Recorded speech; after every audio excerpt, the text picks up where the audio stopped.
Hello and thanks for staying with us. Comptroller General of Nigerian Customs Service speaks more on the recent seizure of currency at the airport. Also on customs reports, the controller in charge of Command also speaks on happenings around the airport, plus more report. I am Egeseme Ediye. Stay tuned. The Comptroller General of Nigerian Customs Service has said that the customs will always continue to implement government policies.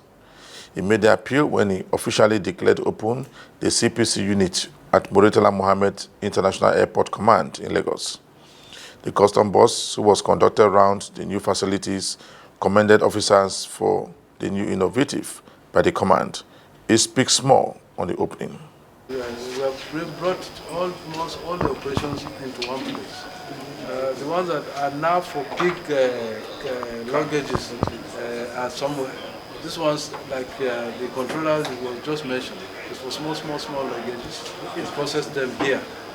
But for cargos, air cargos, they're different, under different command. So we can say that I'm very happy now, sir. I'm very happy. The Comptroller General of Customs also took time off to answer questions from some reporters on the seizure of $8.6 million at the tarmac by his men. So, in a nutshell, all these rough things you see here contains raw dollars, and they are all in 100 denomination. So, the total, like I said, is $8,065,612.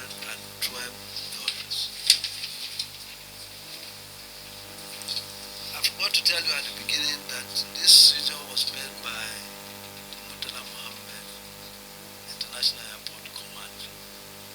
And the fact that we are holding the meeting here is because they do not have a convenient place at the airport for us to meet. The right thing would have been to hold it at the command, but they are not as lucky as FOU to have a conference room such as this, so we will have to move it here. But the true story is that it is the command at the airport that made this decision.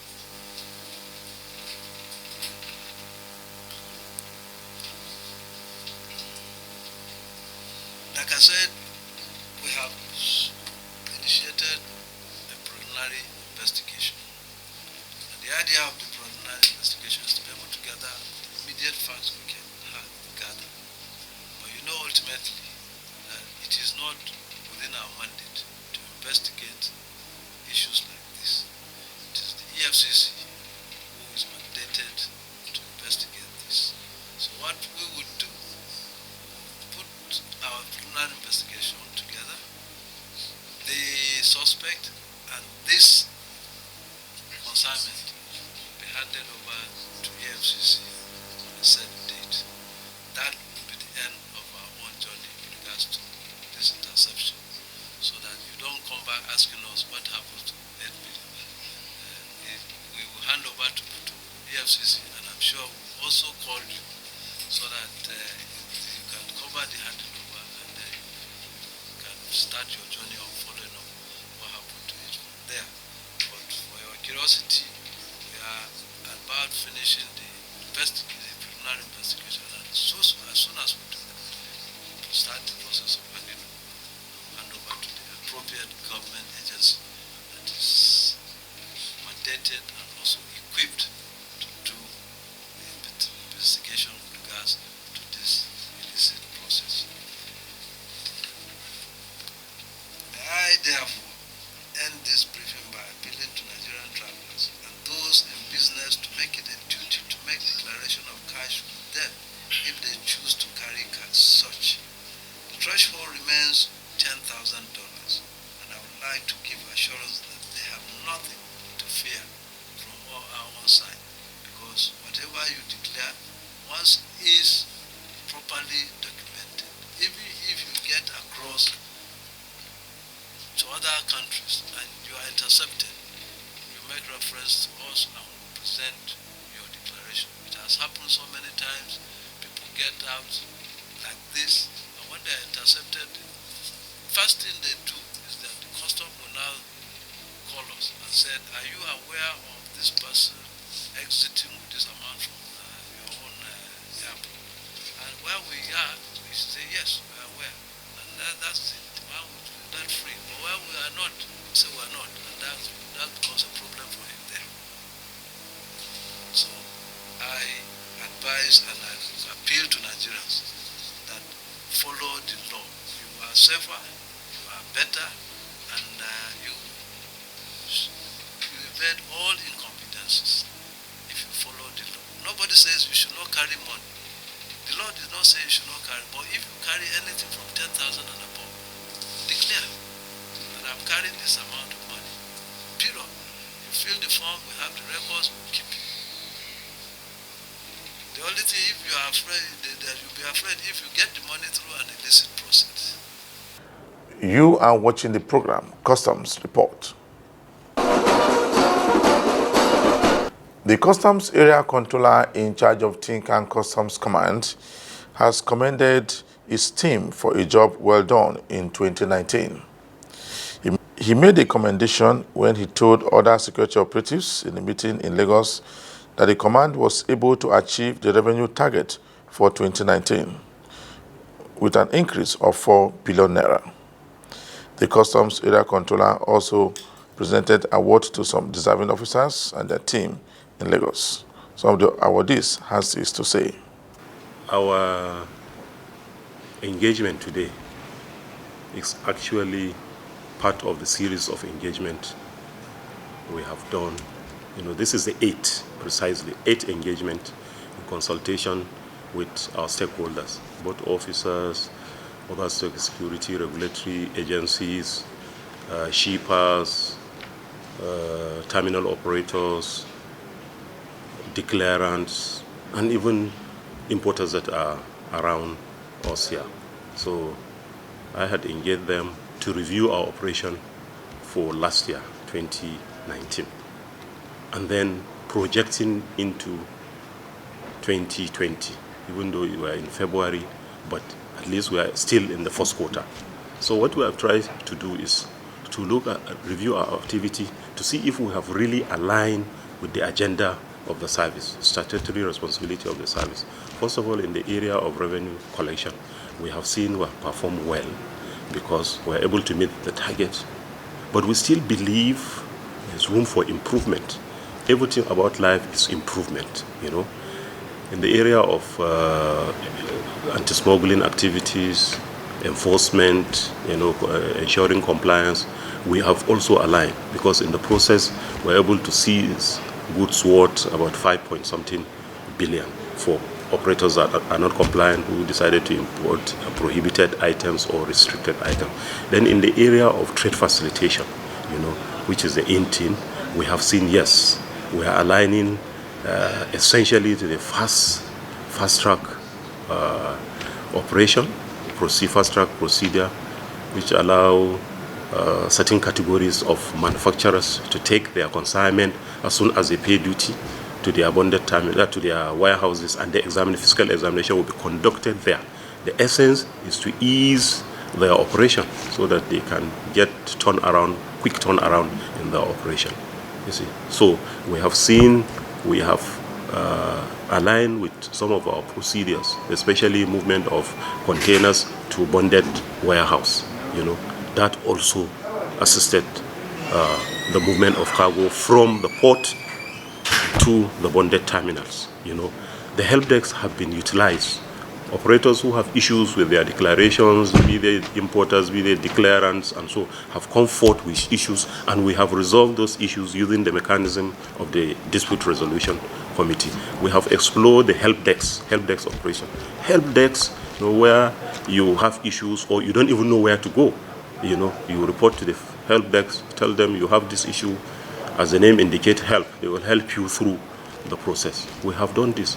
We have also looked at the use of barge for movement of cargo. In the last 6-7 months, the roads have been virtually impossible. So we have looked at that.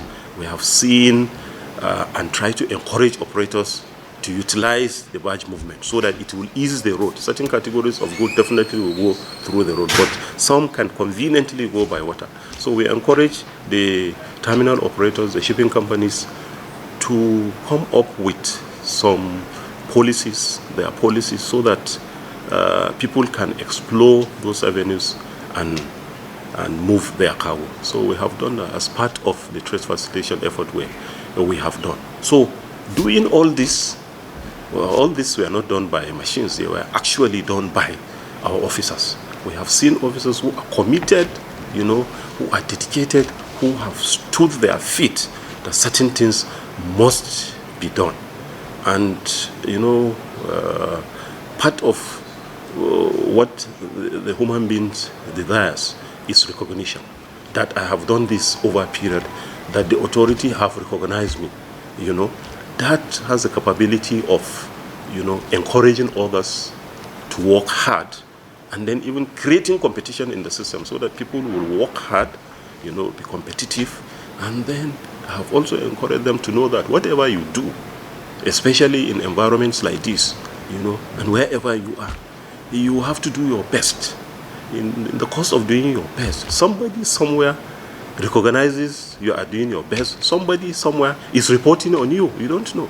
And sometimes it's the person you least expect that will report on you and commend you for some of this effort. So what we have done, is to recognize officers who have really contributed to the system or contributed to us achieving our target, and then look at the environment too. If you look at the Tinkan environment, you have created an environment where people do their business seamlessly, without stress, without rancor, and just open our doors. Anybody who has problem and he cannot resolve those problems either at the terminal or with other officers can come to my office and we'll sit down. If I need to call any officer to discuss or resolve the issue, those issues will be resolved. It's not about holding anybody's cargo, it's about trade facilitation, ensuring people take deliveries of their cargo in good time. So Lastly, by the area controller. It came as a surprise to me, and a very pleasant one at that. We were not expecting it, but we thank God that it came. It's going to go a long way to encourage us to be able to continue to do the right thing for this service that we have made a career. I believe the area controller, for choosing us, must have seen some of the things that we have been able to do in supporting him in achieving his mandate here in the command. Really excited, and I feel highly honored. But the truth is that it came to me as a surprise. Yesterday I was informed there was going to be an interagency meeting today with other government agencies and other regulatory agencies.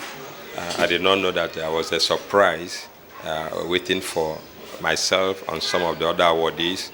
It's something that is encouraging in the sense that the CAC has adopted a new management style which involves consultation with his key staff.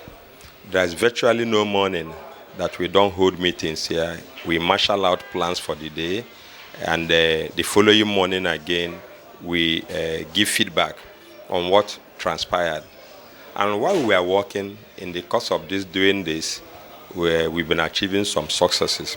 Well, those that are presently working with me and those I had worked with, I am reputed for hard working. And when I resumed here last year, I came with enough zeal, vigor, and determination to make my contribution to in order to ensure that we surpass revenue. I did a lot of things. I put structures in place in my terminal, and I made sure that things I could not handle on time is being escalated to, if it borders on serious infractions, I made recourse to valuation units, and if it's on contraband, I don't wait an inch. I made recourse to enforcement units. The man there is extremely good, and he exhibits professionalism in anything he does. I wish to thank the Comptroller General of Customs, Colonel Hamid Ibrahim, that God will be with him in his endeavor. He's been there for us. He's been a father. We appreciate him for his fatherly role, and our big boss, is a shoulder to cry on, and we will never let him down.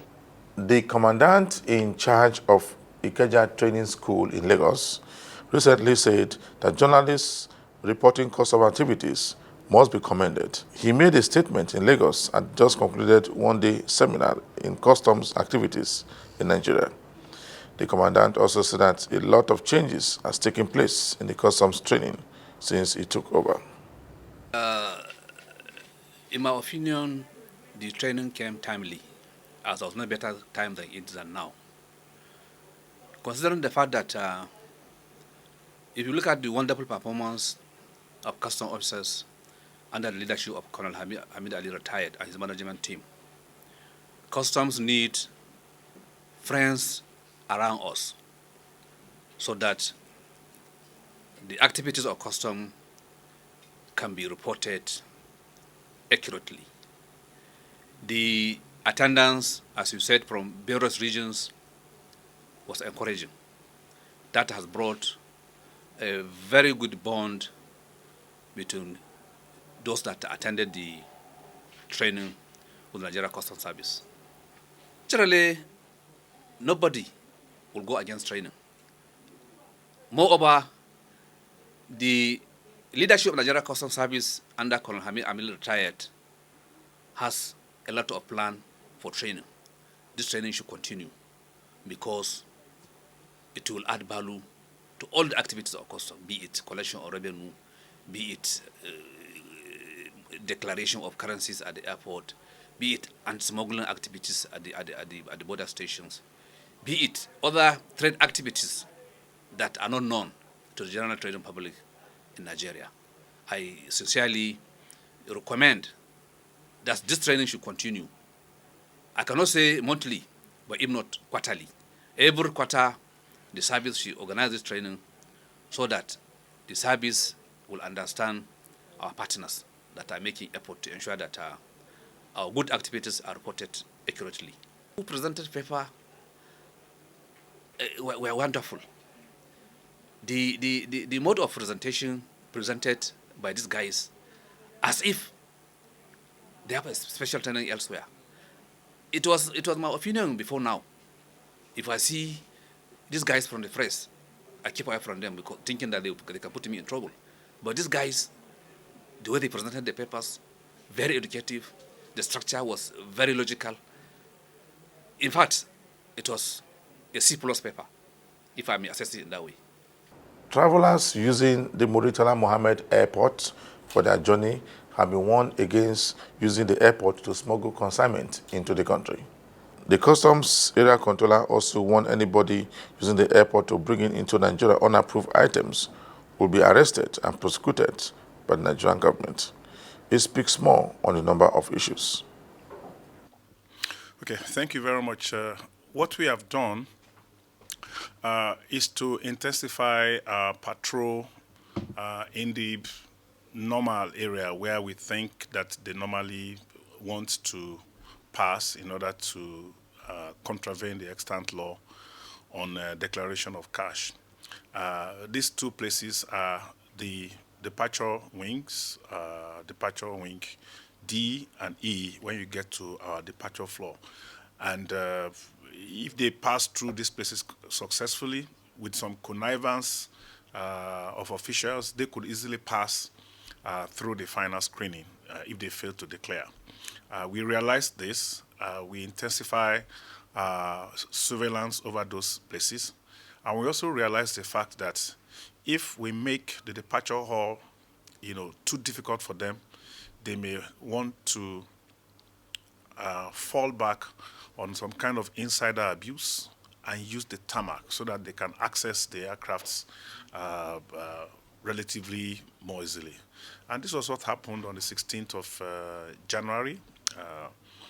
We had monitoring units acting on some kind of tip-off that we got, and they laid siege for them right from the 14th of January, actually. Each time they noticed that we were there, they would suspend operations, until that fateful day when we had to make our surveillance a little bit more covert, and it resulted into the interception. First, we saw a vehicle that was supposed to be bringing crew, and this vehicle was empty. The bus was empty. Ordinarily, there should be the crew of an aircraft inside. So that was the first suspicion, and it parked, and our officers went immediately to ask them questions. What's your mission? What are you doing around here? So the body language gave the driver away, so which led them to insist on searching the vehicles, and there it was, 20 wraps, 20 packages, put inside 6 or 7 bag, and that was how we intercepted. We took the exhibit into custody, and we arrested the driver of the vehicle. The city was. Well, you can. There's no law that says you cannot take money out, irrespective of the value. The position of the law is that when you are taking money out by cash, or when you are bringing it in, so it's not just when you are taking it out, both inward and outward movement of physical cash must be declared when they are above a threshold. The threshold in Nigeria and in so many other countries that are signatories to the Convention Against Money Laundering internationally is $10,000 or its equivalent, either in monetary instruments, non-negotiable instruments. So it is $10,000. So once you have any amount equivalent or in excess of that, it must be declared if you are traveling through the airport, through the land borders, or anywhere. And it is not very difficult to do. During check-in, officers will normally administer this form. And this form is a currency declaration form. Normally, it takes a passenger not more than 2-3 minutes to complete this kind of form. And the questions, what you are expected to give are not many. In the first section, you're just to give information about yourself, about your passport number, where you are traveling to, and whether your travel is for business or for pleasure. And then in the second part, they ask you a question, a direct question. Are you in possession of money above 10,000 naira? $10,000, excuse me. If your answer is yes, so you are now requested to fill how much you are carrying, and then you indicate how much you are carrying. So, for example, you have $20,000. You are going for holiday or something. So all you just need is you answer the first question, yes, and then you enter, the amount of money, $20,000, with you. Just before I round up this week edition of the program, Customs Report, we brought you reports where the Controller General of Customs has continued to warn importers coming into the country to bring in the right goods, or else any goods bring into the country through unapproved routes or approved routes that is not applied by the government will be seized by the management of Nigerian Customs Service. For me, Igeseme Engineer, thanks for watching.